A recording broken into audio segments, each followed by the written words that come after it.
ਪੰਜਾਬ ਕਦੇ ਸੱਤ ਦਰਿਆਵਾਂ ਦਾ ਦੇਸ਼ ਸੀ, ਫਿਰ ਪੰਜ ਦਰਿਆਵਾਂ ਦਾ ਹੋਇਆ। ਸਤ ਸਿੰਧੂ ਤੋਂ ਪੰਜ ਦਰਿਆ ਬਣ ਗਿਆ, ਪੰਜਾਬ ਬਣ ਗਿਆ। ਔਰ ਪੰਜਾਬ ਤੋਂ ਤੁਰਦਾ ਤੁਰਦਾ ਇੱਕ ਢਾਬ ਬਣ ਗਿਆ, ਭੈੜੀ ਜੀ ਢਾਬ, ਜਿਹਦੇ 2.5 ਦਰਿਆ ਰਹਿ ਗਏ। ਇਹ ਸਾਰਾ ਜਿਹੜਾ ਇੱਕ ਤਬਦੀਲ ਵਿਹਾਰ ਹੈ, ਉਹਦੇ 'ਚ ਜਿੱਥੇ ਦਰਿਆ ਘਟੇ ਨੇ ਉਹਦੇ ਨਾਲ ਨਾਲ ਸਾਡਾ ਵਿੱਤ ਵੀ ਘਟਦਾ ਗਿਆ, ਵਿੱਢ ਵੀ ਘਟਦਾ ਗਿਆ।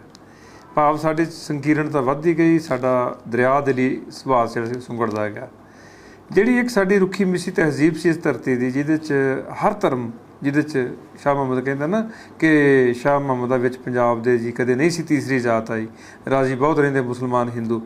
ਉਹ ਜਿਹੜਾ ਇੱਕ ਰੁੱਖੀ ਮਿੱਸੀ ਤਹਿਜ਼ੀਬ ਦੇ ਵਿੱਚ ਜਿਹੜਾ ਸੀਗਾ, ਇੱਕ ਬੈਲੈਂਸ ਰਹਿੰਦਾ ਸੀ, ਸੰਤੁਲਨ ਰਹਿੰਦਾ ਸੀਗਾ ਰਿਸ਼ਤਿਆਂ ਦੇ ਵਿੱਚ, ਵਿਹਾਰ ਦੇ ਵਿੱਚ ਪਿਆਰ ਬਣਿਆ ਰਹਿੰਦਾ ਸੀਗਾ। ਕਿਉਂਕਿ ਸਿਦਕ ਜਿਹੜਾ ਸੀ ਇੱਕ ਦੂਸਰੇ ਕੌਮ ਦੇ ਨਾਲ ਜਦੋਂ ਵਿਹਾਰ ਪਾਉਂਦੇ ਅਸੀਂ, ਉਦੋਂ ਸਾਡੀ ਜਿਹੜੀ ਇੱਕ ਵਿਲੱਖਣਤਾ ਬਣਦੀ ਹੈ, ਉਹ ਟਰਾਂਸਕਲਚਰਲ ਜਿਹੜੀ ਇੱਕ ਟਰਾਂਸਫਰਮੇਸ਼ਨ ਹੁੰਦੀ ਹੈ, ਹੌਲੀ ਹੌਲੀ ਤਬਦੀਲ ਹੁੰਦੀ ਹੈ। ਉਹਦੇ 'ਚੋਂ ਪੰਜਾਬੀ ਉਸਰੇ, ਉਹਦੇ 'ਚ ਭਾਵੇਂ ਲੜਦੇ ਵੀ ਸੀ, ਭਿੜਦੇ ਵੀ ਸੀ ਆਪਸ ਦੇ ਵਿੱਚ, ਪਰ ਇਹਦੇ ਬਾਵਜੂਦ ਵੀ ਉਹਨਾਂ ਦੀ ਜਿਹੜੀ ਇੱਕ ਸ਼ਕਤੀ ਸੀ ਉਹ ਸਾਂਝੇ ਹੋਣ 'ਚ ਸੀਗੀ। ਇਹ ਅੱਜ ਜਿਹੜਾ ਇੱਕ ਖਾਸ ਕਿਸਮ ਦਾ ਵਿਹਾਰ ਸਾਡੇ 'ਚ ਤਬਦੀਲ ਹੋਇਆ, ਉਹਦੇ 'ਚ ਅਸੀਂ ਇਹ ਸਮਝਦੇ ਹਾਂ ਕਿ ਸਾਡਾ ਨਿਖੜਨਾ ਜਿਹੜਾ ਖਾਸ ਕਰਕੇ ਉਹ ਇੱਕ ਬਹੁਤ ਵੱਡਾ 47 ਤੋਂ ਬਾਅਦ ਵਾਲੇ ਪੰਜਾਬੀਆਂ ਦਾ ਸੁਭਾਅ ਹੋ ਰਿਹਾ, 47 ਤੋਂ ਪਹਿਲੇ ਪੰਜਾਬੀਆਂ ਦਾ ਸੁਭਾਅ ਹੋ ਰਿਹਾ। ਜਿਹੜੀ ਸਾਡੀ ਧਰਤੀ ਹੈ ਉਹਨੂੰ ਅਸੀਂ ਜਿੰਨਾ ਜਿੰਨਾ ਵੱਧ ਵਰਤੀ ਜਾਂਦੇ ਹਾਂ, ਤਿਉਂ ਅਸੀਂ ਵੱਧ ਉਨੇ ਅਸੀਂ ਵੱਧ, ਮੈਂ ਜੇ ਲਫ਼ਜ਼ ਵਰਤਾਂ ਤਾਂ ਕੌੜਾ ਨਾ ਲੱਗੇ, ਉਹਨੇ ਵੱਧ ਕਮੀਨੇ ਹੋਈ ਜਾਂਦੇ ਹਾਂ। ਮੈਨੂੰ ਲੱਗਦਾ ਕਿ ਮਾਂ ਨਹੀਂ, ਮਾਂ ਨੂੰ ਅਸੀਂ ਲੋੜ ਤੋਂ ਵੱਧ ਚੁੰਘ ਰਹੇ ਹਾਂ, ਮਾਂ ਨੂੰ ਅਸੀਂ ਲੋੜ ਤੋਂ ਵੱਧ ਪਲੀਤ ਕਰ ਰਹੇ ਹਾਂ, ਮਾਂ ਨੂੰ ਲੋੜ ਤੋਂ ਵੱਧ ਅਸੀਂ ਵਰਤ ਰਹੇ ਹਾਂ। ਇਹਦੀ ਧਰਤੀ ਦੀ ਜਿਹੜੀ ਅਜ਼ਮਤ ਆ ਉਹ ਸੰਭਾਲਣ ਦੇ ਵਾਸਤੇ ਲਾਲਚ ਦਾ ਦਖਲ ਬਹੁਤ ਵੱਧ ਗਿਆ।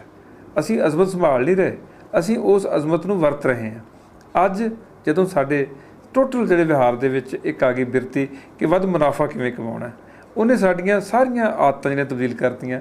ਉਹਦੇ 'ਚ ਸੰਚਾਰ ਮਾਧਿਅਮਾਂ ਨੇ ਆਪਣੀ ਇੱਕ ਮੰਡੀਕਰਨ ਦਾ ਵਿਹਾਰ ਬਣਾ ਲਿਆ, ਜਿਹਦੇ ਕਰਕੇ ਮੈਂ ਨਾ ਵੀ ਚਾਹਾਂ ਤਾਂ ਮੇਰੇ ਘਰ ਪਹੁੰਚਣ ਤੋਂ ਪਹਿਲਾਂ ਮੇਰੇ ਬੱਚਿਆਂ ਦਾ ਵਿਹਾਰ ਮੰਡੀ ਨੇ ਆਪਣੇ ਹਿਸਾਬ ਨਾਲ ਬਣਾਇਆ ਹੁੰਦਾ।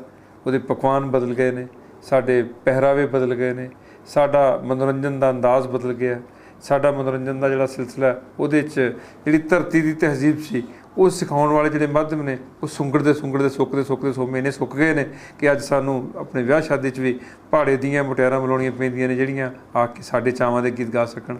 ਸਾਡੀਆਂ ਅੱਡੀਆਂ 'ਚੋਂ ਗਿੱਧਾ ਮਰ ਗਿਆ, ਸਾਡੇ ਤਲੀਆਂ 'ਚੋਂ ਤਾੜੀ ਮਰ ਗਈ, ਸਾਡੇ ਪੱਟਾਂ 'ਚੋਂ ਭੰਗੜਾ ਮਰ ਗਿਆ। ਅਸੀਂ ਜਿੱਥੇ ਚੌ ਦਿਸ਼ਾਵੀ ਇੱਕ ਸਾਡਾ ਜਿਹੜਾ ਮਲਟੀ ਡਿਮੈਂਸ਼ਨਲ ਨਾਚ ਸੀ ਉਹਨੂੰ ਬਣਾ ਕੇ ਦਿੱਤਾ ਇਕੱਲਾ ਮੰਚ 'ਤੇ ਪੇਸ਼ਕਾਰੀ ਵਾਲਾ ਸਿੰਗਲ ਡਿਮੈਂਸ਼ਨਲ ਨਾਚ। ਇਸੇ ਤਰ੍ਹਾਂ ਦੇ ਨਾਲ ਸਾਡੇ ਰੰਗਾਂ ਦੀ ਜਿਹੜੀ ਇੱਕ ਤਹਿਜ਼ੀਬ ਸੀ ਇਸ ਧਰਤੀ ਦੀ, ਉਹਦੇ ਵਿੱਚ ਜਦੋਂ ਸਰਮਾਏ ਦੇ ਦਖਲ ਨੇ ਵਧਾ ਕੇ, ਮੁਨਾਫੇ ਨੇ ਆ ਕੇ ਸਾਡਾ ਟੈਕਸਚਰ ਬਦਲ ਦਿੱਤਾ।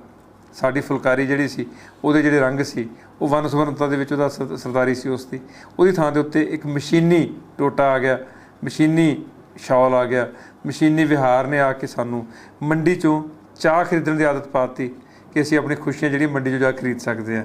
ਮਹਿੰਗੀ ਚੀਜ਼ ਦਾ ਵੱਧ ਚਾਹ ਲੈਂਦੇ ਹਾਂ, ਸਸਤੀ ਚੀਜ਼ ਤਾਂ ਘੱਟ ਲੈਂਦੇ ਹਾਂ। ਅਤੇ ਜਿਹੜੀ ਹੱਥ ਨਾਲ ਬੁਣਨ ਦੀ ਕਲਾ ਸੀ, ਜਿਹੜੀ ਮੇਰੀ ਭੈਣ ਪੱਖੀਆਂ ਬਣਾਉਂਦੀ ਸੀ, ਉਹਦੀ ਜਿਹੜੀ ਠੰਡੀ ਹਵਾ ਸੀ ਉਹ ਇਕੱਲੀ ਉਸ 'ਤੇ ਘੁਮਾਉਣ ਨਾਲ ਨਹੀਂ ਸੀ ਆਉਂਦੀ, ਉਸ ਚਾਹ ਨਾਲ ਆਉਂਦੀ ਸੀ, ਜਿਹੜੀ ਉਹ ਇਕੱਲੀ ਸੂਈ ਦਾ ਤਰੋਪਾ ਪਾ ਕੇ ਉਹਦੇ ਚਾਹ ਗੁੰਦਦੀ ਸੀ। ਉਹਦੇ 'ਚ ਜਿਹੜੇ ਸਿਰਹਾਣੇ 'ਤੇ ਨੀਂਦਰ ਉਦੋਂ ਪੈਂਦੀ ਸੀ, ਮੈਨੂੰ ਜਾਂ ਮੇਰੇ ਵੱਡਿਆਂ ਨੂੰ ਪੈਂਦੀ ਸੀ, ਜਿਹਦੇ ਉੱਤੇ ਜੀ ਆਇਆਂ ਨੂੰ ਲਿਖਿਆ ਹੁੰਦਾ ਸੀ। ਦਸੂਤੀ ਦਾ ਝੋਲਾ ਲੈ ਕੇ ਜਦੋਂ ਸ਼ਹਿਰ ਨੂੰ ਜਾਈਦਾ ਸੀ, ਉਹ ਹੁਣ ਪਲਾਸਟਿਕ ਦਾ ਲਿਫਾਫਾ ਜਾਂ ਮਹਿੰਗਾ ਬੈਗ ਸਾਨੂੰ ਚਾਹ ਨਹੀਂ ਦਿੰਦਾ, ਕਿਉਂਕਿ ਸਾਰਾ ਕੁਝ ਮੰਡੀ 'ਚੋਂ ਸੌਖਾ ਮਿਲ ਜਾਂਦਾ। ਇਹ ਗੱਲਾਂ ਜਿਹੜੀਆਂ ਸਾਰੀਆਂ ਨੇ ਸਾਡੀ ਕਲਚਰ ਟਰਾਂਸਫਰਮੇਸ਼ਨ ਲਿਆ ਰਹੀਆਂ ਨੇ। ਖੇਡਾਂ ਬਦਲ ਗਈਆਂ ਸਾਡੀਆਂ, ਖੇਡਾਂ ਦੇ ਵਿੱਚ ਵੱਧ ਕਮਾਈ ਵਾਲੀਆਂ ਜਿਹੜੀਆਂ ਖੇਡਾਂ ਨੇ ਉਹਨੇ ਸਰਦਾਰੀ ਹੋ ਗਈ। ਜਿਹੜੀਆਂ ਨੰਗੇ ਧੜ ਲੜਨ ਵਾਲੀਆਂ ਖੇਡਾਂ ਨੇ ਉਹ ਪਿਛਲੇ ਦਰਵਾਜ਼ੇ ਥਾਣੀ ਵਿਚਾਰੀਆਂ ਲੁਕਦੀਆਂ ਫਿਰਦੀਆਂ ਨੇ। ਸਾਨੂੰ ਇਸ ਧਰਤੀ ਦੀ ਜਿਹੜੀ ਮਰਿਆਦਾ 'ਚ ਵਿਕਸਿਤ ਹੋਇਆ ਜਿਹੜਾ ਸਾਡਾ ਇੱਕ ਕਲਚਰਲ ਟਰਾਂਸਫਰਮੇਸ਼ਨ ਦਾ ਜਿਹੜਾ ਮਾਹੌਲ ਹੈ, ਉਹ ਸਮਝਣ ਦੀ ਲੋੜ ਹੈ ਕਿ ਅਸੀਂ ਅੱਜ ਆਪਣੀ ਕਬੱਡੀ, ਜਿਹਨੂੰ ਅਸੀਂ ਕਹਿੰਦੇ ਕਿ ਬਹੁਤ ਕਰੋੜੀ ਹੋ ਗਈ, ਉਹ 'ਚ ਕਬੱਡੀ ਦੇ ਤੁਸੀਂ ਗੈਰ ਹਾਜ਼ਰੀ ਕਰਤੀ, ਹੁਣ ਤਾਂ ਤਮਾਸ਼ਾ ਤੁਹਾਡਾ ਬਹੁਤ ਕਰੋੜੀ ਹੋ ਗਿਆ। ਇਸੇ ਤਰ੍ਹਾਂ ਦੇ ਨਾਲ ਹੀ ਸਾਡੀ ਜਿਹੜੀ ਵੀਣੀ ਫੜਨ ਦੀ ਕਿਸੇ ਵੇਲੇ ਇਸ ਧਰਤੀ ਦੀ ਮਰਿਆਦਾ ਸੀ, ਗੁੱਟ ਫੜਨ ਦੀ ਮਰਿਆਦਾ ਸੀ, ਜਿਹੜੀ ਇਸ ਧਰਤੀ ਦੇ ਉੱਤੇ ਕਦੇ ਪੱਟਾਂ 'ਤੇ ਬਾਹੂਬਲ ਦੇ ਸਨ, ਮਤਲਬ ਮੈਨੂੰ ਯਾਦ ਹੈ ਮੇਰੇ ਬਜ਼ੁਰਗ ਦੱਸਦੇ ਹੁੰਦੇ ਸੀ ਕਿ ਦੁਹਾਟਾ ਖੂਹ ਟੱਪ ਜਾਂਦੇ ਹੁੰਦੇ ਸੀ ਕਿ ਆਪਣੇ ਬਾਹੂਬਲ ਦੇ ਸਿਰ ਦੇ ਉੱਤੇ ਕਿੰਨਾ ਦੌੜਦੇ ਹੁੰਦੇ ਸੀ ਆਪਣੇ ਕੰਮਾਂ ਕਾਰਾਂ ਦੇ ਵਿਹਾਰ ਦੇ ਨਾਲ। ਇੱਕ ਕਿੱਲਾ ਪੈਲੀ ਵਾਹੁਣ ਵਾਸਤੇ ਘੱਟੋ ਘੱਟ 7 ਮੀਲ ਤੁਰਨਾ ਪੈਂਦਾ ਸੀ, ਕੋਈ ਵਕਤ ਸੀ ਉਹ। ਅੱਜ ਝਟਪਟ ਸਕੂਟਰ ਨੂੰ ਕਿੱਕ ਮਾਰਦਾ ਸਾਡਾ ਭਰਾ ਪਿੰਡ ਦਾ ਭਾਈਜਾਨ ਕੋਈ ਨਾ ਕੋਈ, ਅਤੇ ਜਾ ਕੇ ਖੇਤ ਨੂੰ ਜਾ ਕੇ ਗੇੜਾ ਮਾਰ ਕੇ ਉੱਥੇ ਜਿਹੜਾ ਬੈਠਾ ਕੰਮ ਲਾਇਆ ਉਹਨੂੰ ਕੰਮ ਕਰਕੇ ਕੇ ਮੁੜ ਆਉਂਦਾ। ਸੋ ਜਿਹੜੀ 10 ਨੌਹਾਂ ਦੀ ਕਿਰਤ ਦੀ ਧਰਤੀ ਸੀ ਉਹ ਇਕੱਲੀ ਉਂਗਲ ਵਾਲੀ ਧਰਤੀ ਹੋ ਗਈ। ਵੀ ਭਈਆ ਆਹ ਕਰਦੇ, ਭਈਆ ਉਹ ਕਰਦੇ। ਉਂਗਲ ਕੱਲੀ ਜਦੋਂ ਰਹਿ ਜਾਏਗੀ ਤੇ ਇਹਦਾ ਮਤਲਬ 10 ਵਾਲੀ ਬਰਕਤ ਥਾਂ 'ਤੇ ਤੁਹਾਡੀ ਇੱਕ ਵਾਲੀ ਬਰਕਤ ਰਹਿ ਗਈ, 9 ਬਰਕਤਾਂ ਤੁਹਾਡੀਆਂ ਗੈਰ ਹਾਜ਼ਰ ਹੋ ਗਈਆਂ। ਇਸੇ ਤਰ੍ਹਾਂ ਦੇ ਨਾਲ ਹੀ ਅਸੀਂ ਇਸ ਧਰਤੀ ਦੇ ਉੱਤੇ ਜੇ ਵਾਸਤੇ ਲੋਕ ਹਾਂ, ਅਸੀਂ ਮੁਨਾਫੇ ਦੇ ਪੁੱਤਰ ਹੋ ਗਏ। ਮੁਨਾਫਾ ਸਾਨੂੰ ਹੌਲੀ ਹੌਲੀ ਇਹਨਾਂ ਤਬਦੀਲ ਕਰ ਰਿਹਾ ਕਿ ਸਾਡਾ ਨਾ ਆਪਣਾ ਪਹਿਰਾਵਾ ਰਹਿ ਰਿਹਾ, ਨਾ ਸਾਡਾ ਪਕਵਾਨ ਰਹਿ ਰਿਹਾ, ਨਾ ਸਾਡਾ ਆਪਸੀ ਜਿਹੜਾ ਸੁਮੇਲ ਸੀਗਾ, ਆਪਸ ਭਾਈਚਾਰਾ ਸੀ, ਐਨ ਸੰਗਠਿਤ ਸੀ ਜਿਹੜਾ, ਉਹ ਉਸੇ ਤਰ੍ਹਾਂ ਫਸਵਾ ਰਹਿ ਰਿਹਾ। ਅਸੀਂ ਵਿਅਕਤੀ ਹੋ ਗਏ ਹਾਂ, ਮੈਂ ਹੋ ਗਏ ਹਾਂ ਅਸੀਂ ਤੋਂ। ਸਾਡਾ ਵਿਹਾਰ ਜਿਹੜਾ ਹੈਗਾ ਉਹ ਹੁਣ ਸਾਡੇ ਗੀਤ ਵੀ ਜਿਹੜੇ ਨੇ ਸਮੂਹਕ ਗੀਤ ਨਹੀਂ ਹੈਗੇ, ਵਿਅਕਤੀਗਤ ਗੀਤ ਨੇ। ਵਿਅਕਤੀਗਤ ਗੀਤਾਂ 'ਚੋਂ ਵੀ ਪੁੱਤਰ ਦਾ ਗੀਤ ਹੋ ਰਿਹਾ, ਪਤੀ ਦਾ ਗੀਤ ਹੋ ਰਿਹਾ, ਮਾਂ ਦਾ ਗੀਤ ਹੋ ਰਿਹਾ, ਧੀ ਦਾ ਗੀਤ ਹੋ ਰਿਹਾ, ਔਰ ਇੱਕ ਦੂਸਰੇ ਤੋਂ ਲੁਕਦੇ ਫਿਰਦੇ ਆ ਟੋਟਲ ਵਿਹਾਰ ਦੇ ਵਿੱਚ। ਗੀਤ ਵੀ ਇਹ ਫਲਾਣੀ ਥਾਂ 'ਤੇ ਨਹੀਂ ਗਾਉਣ ਵਾਲਾ, ਉਹ ਗੀਤ ਹੀ ਕਾਹਦਾ ਜਿਹੜਾ ਹਰ ਥਾਂ 'ਤੇ ਨਹੀਂ ਗਾਇਆ ਜਾ ਸਕਦਾ। ਇਸ ਕਰਕੇ ਸਾਨੂੰ ਚਾਹੀਦਾ ਇਹ ਆ ਕਿ ਅਸੀਂ ਵਿਅਕਤੀ ਤੋਂ ਸਮਸ਼ਟੀ ਵੱਲ ਨੂੰ ਵਧੀਏ, ਸਮੂਹ ਵੱਲ ਨੂੰ ਵਧੀਏ, ਤਾਂ ਕਿ ਉਹਨਾਂ ਸਾਰੀਆਂ ਤੰਦਾਂ ਨੂੰ ਫਿਰ ਫੜ ਸਕੀਏ ਜਿਹੜੀਆਂ ਸਾਡੇ ਹੱਥੋਂ ਖਿਸਕਦੀਆਂ ਜਾ ਰਹੀਆਂ ਨੇ। ਇਹ ਭਾਈਚਾਰਕ ਸ਼ਕਤੀ ਦੀਆਂ ਜਿਹੜੀਆਂ ਤੰਦਾਂ ਨੇ, ਉਹ ਕਲਚਰਲ ਜਿਹੜੀਆਂ ਤੰਦਾਂ ਨੇ, ਉਹਨੂੰ ਸੰਭਾਲਣਾ ਪੈਣਾ। ਅਸੀਂ ਅੱਜ ਵਿਅਕਤੀਵਾਦ ਨੂੰ ਇਸ ਧਰਤੀ 'ਤੇ ਬੀਜਣਾ ਵੀ ਸ਼ੁਰੂ ਕਰ ਦਿੱਤਾ। ਨਾ ਬੋਹੜ ਬੀਜਦੇ ਹਾਂ, ਨਾ ਪਿੱਪਲ ਬੀਜਦੇ ਹਾਂ ਸਫੈਦੇ, ਅਤੇ ਸਫੈਦਾ ਜਾਂਦਾ ਅੰਬਰ ਵੱਲ ਨੂੰ। ਗਗਨਮੁਖੀ ਉਹਦਾ ਵਿਹਾਰ ਹੈ, ਉਹ ਆਕਾਸ਼ ਵੱਲ ਨੂੰ ਵੇਖਦਾ, ਜਿਵੇਂ ਅਸੀਂ ਤਰੱਕੀਆਂ ਨੂੰ ਵੇਖਦੇ ਵੇਖਦੇ ਭੁੱਲ ਜਾਂਦੇ ਹਾਂ ਧਰਤੀ ਦੀ ਮਰਿਆਦਾ ਨੂੰ। ਜਿਹੜਾ ਸਾਡਾ ਪੁਰਾਣਾ ਬਰੋਟਾ ਸੀ, ਜਿਹਨੂੰ ਬੋਹੜ ਕਹਿੰਦੇ ਸਾਡੇ ਮਾਝੇ ਦੇ ਵਿੱਚ, ਜਿਹਨੂੰ ਪਿੱਪਲ ਕਹਿੰਦੇ, ਜਿਹਨੂੰ ਅਸੀਂ ਪੰਡਤ ਜੀ ਕਹਿ ਕੇ ਵੀ ਚੇਤੇ ਕਰਦੇ ਹਾਂ, ਸਾਡਾ ਇੱਕ ਧਾਰਮਿਕ ਰੁੱਖ ਹੈ, ਹੁਣ ਉਹ ਤਾਂ ਧਰਤੀ ਵੱਲ ਨੂੰ ਵੇਖਦਾ। ਉਹਦਾ ਸੂਰਜ ਦੀਆਂ ਜਿਹੜੀਆਂ ਓਜ਼ੋਨ ਲੇਅਰ ਦੇ ਵਿੱਚੋਂ ਦੀ ਜਿਹੜੀਆਂ ਆਉਂਦੀਆਂ ਭੈੜੀਆਂ ਤੰਦਾਂ ਰੌਸ਼ਨੀ ਦੀਆਂ, ਉਹਨਾਂ ਤੋਂ ਬਚਾਉਂਦਾ ਸਾਨੂੰ। ਸਾਡਾ ਬਾਬਲ ਬਣਦਾ, ਸਾਡੇ ਸਿਰ 'ਤੇ ਛਤਰੀ ਬਣਦਾ। ਅਤੇ ਅੱਜ ਉਹ ਸਫੈਦਾ ਭਾਜੀ ਕਿਸੇ ਨੂੰ ਬਚਾਉਂਦੀ ਕੱਖ ਨਹੀਂ। ਉੱਥੇ ਕੋਈ ਧੀ ਭੈਣ ਆ ਪੀਂਘ ਨਹੀਂ ਪਾ ਸਕਦੀ, ਆ ਚਿੜੀ ਆਲਣਾ ਨਹੀਂ ਪਾ ਸਕਦੀ, ਅਤੇ ਇਕੱਲਾ ਮੁਨਾਫਾ ਉਹਨੂੰ ਚੀਰ ਕੇ ਉਹਦੀਆਂ ਫੱਟੀਆਂ ਬਣਾ ਕੇ ਮੰਡੀ 'ਚ ਵੇਚਿਆ ਜਾ ਸਕਦਾ।